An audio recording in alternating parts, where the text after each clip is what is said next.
السلام علیکم ورحمۃ اللہ۔ ایک گاؤں میں ایک کسان تھا جسے جانوروں کی بولی سمجھ میں آتی تھی۔ ایک شام کسان اپنے باڑے میں چارہ ڈالنے گیا۔ اس وقت کسان کا بیل اور گھوڑا آپس میں باتیں کر رہے تھے۔ کسان کان لگا کر ان دونوں کی بات چیت کو دھیان سے سننے لگا۔ بیل اداسی سے گھوڑے سے کہہ رہا تھا، واہ گھوڑے بھائی، تمہارے تو جب دیکھو ٹھاٹھ ہی ٹھاٹھ ہیں۔ دونوں وقت کی مالش سے تمہارا جسم چم چم کرتا رہتا ہے۔ کھانے کے لیے چنے بھی تمہیں خوب ملتے ہیں، پھر مالک کو پیٹھ پر بٹھا کر ادھر ادھر گھومنے پھرنے بھی جاتے ہو۔ ایک میں ہوں کہ دن بھر کھیت میں لگنے رہتا ہوں، ذرا بھی سستایا نہیں کہ مالک کے کوڑے پیٹھ پر دنا دن برسنے لگتے ہیں، اور شام کو واپس آؤ تو یہ روکھا سوکھا چارہ کھانے کو ملتا ہے۔ گھوڑے نے یہ سن کر اتراتے ہوئے کہا، اداس کیوں ہوتے ہو بیل بھائی؟ میں جیسا کہوں تم ویسا کرو تو تم بھی میری طرح شان و شوکت سے رہ سکتے ہو۔ بیل نے بے تابی سے کہا، جلدی جلدی بتاؤ نا گھوڑے بھائی کہ مجھے شان و شوکت سے جینے کے لیے کیا کرنا چاہیے۔ گھوڑے نے ہنستے ہوئے بیل سے کہا، آسان کام ہے۔ کل جب مالک کے نوکر تمہیں لینے آئیں تو انہیں خود کو چھونے نہ دینا، انہیں سینگ دکھانا، ایک دم عجیب و غریب حرکتیں کرنا، زمین پر لیٹ جانا، کچھ مت کھانا اور منہ سے سفید جھاگ نکالنے لگنا، بس پھر تو تمہارا عیش ہی عیش ہوگا۔ سیدھے سادے بیل کو غلط مشورہ دیتے ہوئے گھوڑے کو دیکھ کر کسان نے یہ ٹھان لیا کہ وہ ایک نہ ایک دن گھوڑے کو ضرور اچھا سبق سکھائے گا کہ وہ آئندہ کبھی کسی جانور کو غلط مشورہ دینے کی کوشش نہیں کرے گا۔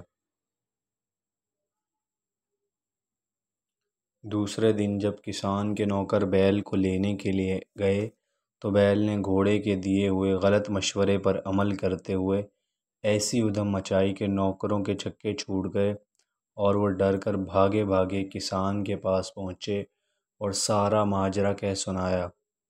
کسان نے بیل کی حالت جانچنے کا ناٹک کرتے ہوئے کہا کہ لگتا ہے بیچارہ بیل بہت زیادہ محنت و مشقت کرنے سے بیمار پڑ گیا ہے، اس لیے آج سے یہ آرام کرے گا اور بیل کی جگہ آج سے گھوڑے کو بل میں جوتا جائے گا، اور جب تک بیل اچھا نہیں ہو جاتا کھیت میں گھوڑا ہی کام کرے گا۔ اب تو گھوڑے کی شامت آ گئی۔ دن بھر کھیت میں کوڑے کھا کھا کر گھوڑے کی ساری شان و شوکت نکل گئی۔ وہ من ہی من میں پچھتانے لگا کہ اس نے بیل کو غلط مشورہ دے کر اچھا نہیں کیا۔ ایک ہفتے کے بعد کسان نے جان بوجھ کر گھوڑے اور بیل کے لیے ایک ہی جگہ پر گھاس ڈالی تاکہ وہ جان سکے کہ دونوں کے درمیان کیا بات ہوتی ہے۔ گھوڑے کو دیکھ کر بیل چہکتے ہوئے بولا، واہ دوست، کیا مشورہ دیا تم نے! میں تو قسمت سے راضی ہو گیا، اب تو کچھ کام نہیں کرنا پڑتا اور وقت پر ہرا ہرا تازہ چارہ کھانے کو ملتا ہے۔ یہ سن کر گھوڑا بھانپ گیا کہ بیل کی نیت اب کام پر جانے کی نہیں ہے۔ گھوڑے نے دل میں سوچا، اگر بیل اپنے کام پر نہیں جائے گا تو اسی طرح کچھ دن اور کھیت پر کام کرتے کرتے وہ تو پرلوک سدھار جائے گا۔ اس نے کچھ سوچتے ہوئے بیل سے کہا، دوست، بڑے دکھ کے ساتھ تمہیں کہنا پڑ رہا ہے کہ مالک نے تمہیں ایک کسائی کو بیچ دیا ہے، کیونکہ مالک کی نظر میں اب تم کسی بھی کام کے نہیں رہے۔